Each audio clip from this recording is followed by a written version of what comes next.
गणेशाय नमो नमः। सरस्वती नमस्तुभ्यं वरदे कामरूपिणी विद्यारंभम करिष्यामि सिद्धिर्भवति मे सदा। शिव शक्ति को कोटि कोटि प्रणाम। मेरे श्रोतागण, मैं आज आपको ताराओं के बारे में जानकारी दे रही हूँ।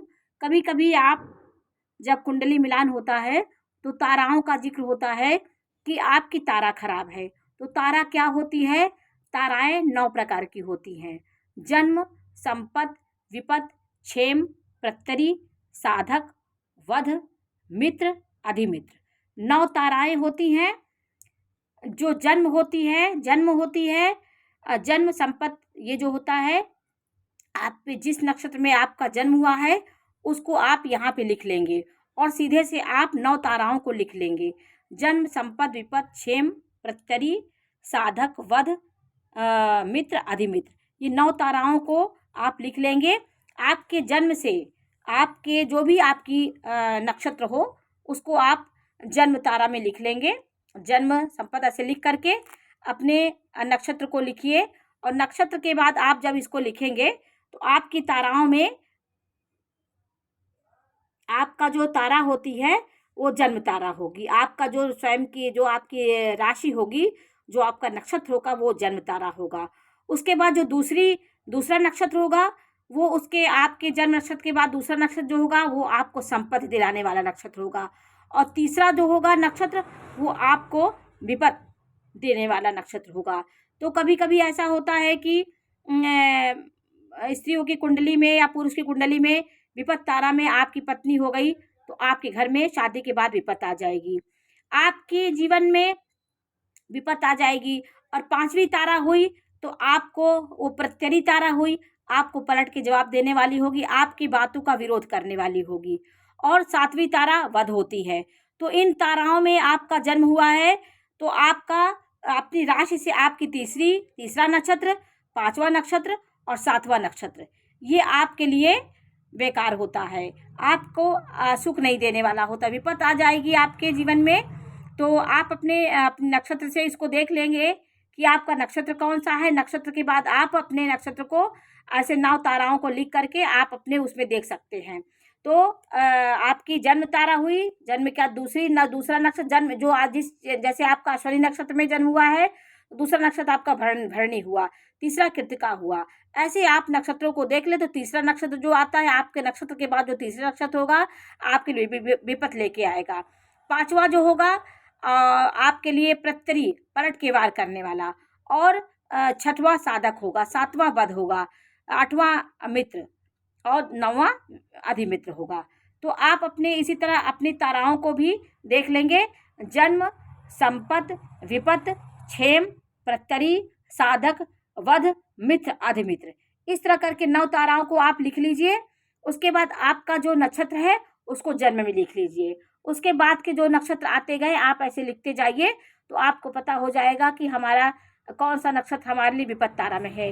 कभी कभी विपत तारा में आपके नक्षत्र के स्वामी हो जाते हैं, आपके जो ग्रह है वो विपत तारा में आए गए तो जीवन में आपकी विपत और समस्याएं ज़्यादा आती हैं। तो ये सबको ज्योतिष शास्त्र में ये भकुट मिलान में इसका विशेष महत्व दिया जाता है। और तारा खराब है ये अक्सर आप सुने होंगे। तो तारा यही होती है कि आपकी जन्म के बाद जो तीसरी तारा होती है, तीसरी नक्षत्र होते हैं वो आपकी विपत लेके आएगी। 5वीं प्रत्यरी और 7वीं वध तारा होती है। तो 3 ताराएं खराब होती हैं। आपका जो नक्षत्र होता है उससे आपको देखना होगा। और आपके जीवन में ताराओं का क्या महत्व होता है तो इस बारे में मैं आपको जानकारी डिटेल से दे रही हूँ कि आपका यदि अश्विनी नक्षत्र है, मैं पहले नक्षत्र से बता रही हूँ, पहले नक्षत्र में आपका जन्म हुआ है या मघा नक्षत्र में हुआ है तो भी यही होगा। ऐसे आप क्रम वाइज 9 को लिख लेंगे तो आपको पता हो जाएगा मेरी तारा कौन है। ये सरल तरीका है ताराओं को निकालने में। वैसे आपको समझ में नहीं आएगा, इसलिए ऐसे निकालने से आपको समझ में आएगा। तो जन्म तारा आपकी जो जन्म नक्षत्र उसको लिख लीजिए। फिर क्रम वाइज आप 9 तारों को लिखते जाइए सीधे से। उसके बाद जो नक्षत्र आता है उसके बाद जो नक्षत्र है उसको लिखते जाइए। 27 नक्षत्र होते हैं, ऐसे लिख जाए तो आपको पता हो जाएगा कौन सा नक्षत्र हमारे लिए विपत लेके आएगा, कौन सा नक्षत्र हमारे लिए प्रत्यरी है, कौन सा वध है। तो उन नक्षत्रों में आप कोई कार्य करेंगे तो आपको नुकसान होगा। तो आपको जीवन में ताराओं को बहुत महत्व है। जीवन में आपकी जो जन्म तारा होती वह स्वयं की जन्म होती है, उसमें आपका जन्म होता है। उसके बाद संपत होता है, जो संपत हुआ, संपत तारा जो हुई, संपत नक्षत्र आपका हुआ, जन्म नक्षत्र हुआ, उसके बाद आपका नक्षत्र संपत हुआ। इसका अर्थ है कि समृद्धि, धन की वृद्धि, सफलता और प्राचुर बहुलता आपको प्राप्त होगी। आपकी पत्नी, अगर आप अश्विनी नक्षत्र या आपकी पत्नी भरणी की हो गई, उसका हो गया, और तो आपके जीवन में वो सुख संपत्ति लेके आएगी। तीसरा हो गया, वह अश्विनी के बाद तीसरा नक्षत्र जो हो गया वो कृतिका है, उस नक्षत्र में आपकी पत्नी होगी तो विपत आने की संभावनाएं होती हैं। इस तरह ताराओं को देखा जाता है कि आपकी तारा कैसी है।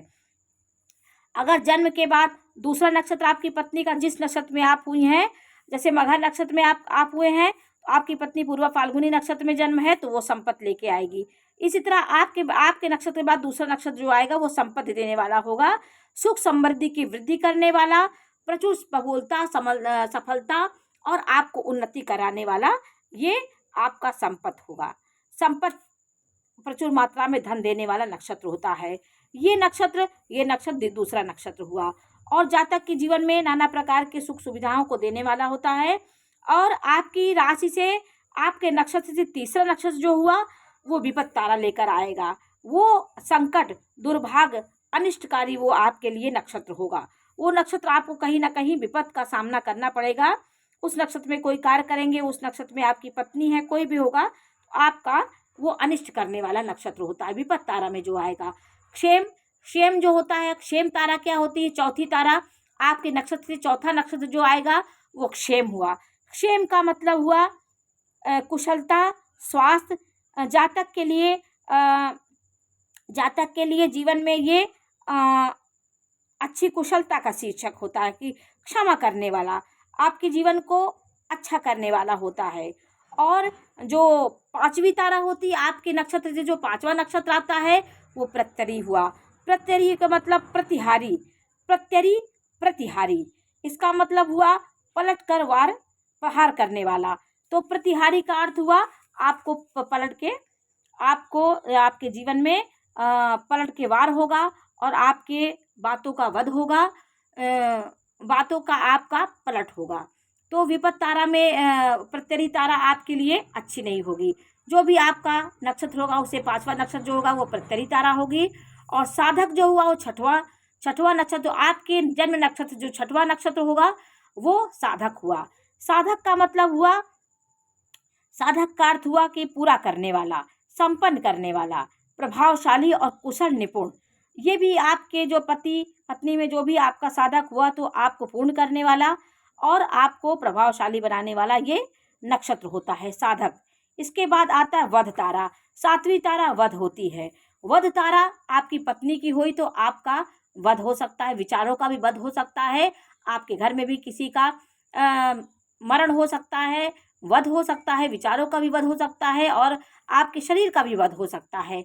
इसलिए जन्म के बाद जो सातवां नक्षत्र आता है वो आप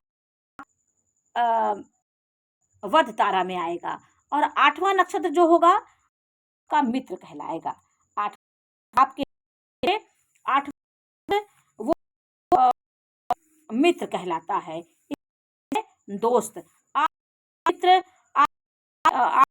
आठवां नक्षत्र होगा तो मित्र की तरह आपके जीवन में साथ देगा और जीवन में हर कदम पे आपका साथ देगा। ये जीवन को मित्रता का व्यवहार करने वाला नक्षत्र है। और आपका नौवां नक्षत्र जो होगा वो अधिमित्र हुआ। अधिमित्र का मतलब हुआ परम मित्र, आपके मित्र से भी परम मित्र, मित्र से भी बढ़कर की जो मित्र होगा वो अधिमित्र हुआ।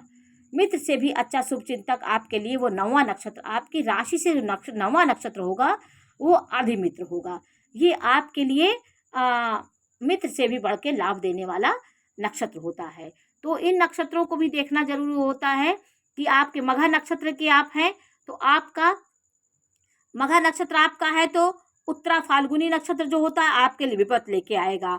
आपका चित्रा नक्षत्र आपके लिए प्रत्यरी पलटवार होगा आपका। और आपका विशाखा नक्षत्र जो होगा वो आपके लिए वध तारा होगी। और इसी तरह आप अपने नक्षत्र को लिख करके उसके बाद के जो नक्षत्र लिखते जाइए तो आपको पता हो जाएगा तीसरा, पांचवा और सातवां नक्षत्र ये अच्छा नहीं होता। आपकी जन्म नक्षत्र से आपको देखना होगा। तो आज मैंने आपको ताराओं के बारे में जानकारी दी। आपको जानकारी कैसी लगी हमें अवश्य बताइए।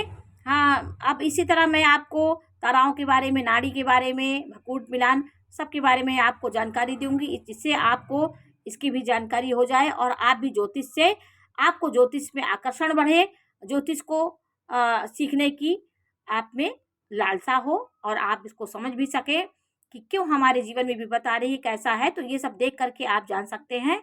आज मैंने आपको ताराओं के बारे में जानकारी दी। ताराएं 9 होती हैं। आपको कैसा लगा ज़रूर बताइए और मेरे चैनल को लाइक करिए, सब्सक्राइब करिए। मैं इसी तरह की जानकारी आपको देती रहूँगी। नमस्कार।